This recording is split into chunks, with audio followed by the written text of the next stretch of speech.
Një nga kryeveprat e repertorit romantik gjerman do të ngjitet për herë të parë në skenën shqiptare. Teatri Kombëtar i Operës dhe Baletit sjell premierën Mulligjesha e bukur, cikli i njohur i kompozitorit austriak Franz Schubert.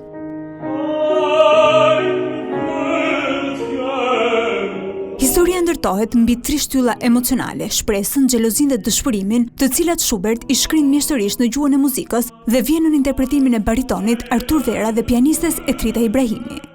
Është vërtet një vepër botërore, është nga më të rëndësishmet e muzikës së dhomës vokale.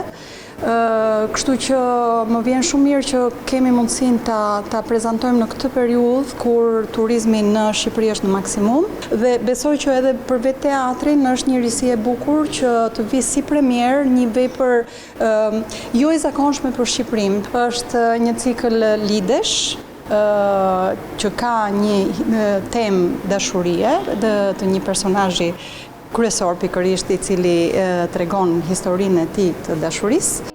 Mulligjesha e bukur nuk është thjesht një koncert, është një rrugëtim artistik ku çdo notë muzikore përcon një gjendje apo një reflektim të shpirtit njerëzor në përballje me dashurinë dhe humbjen.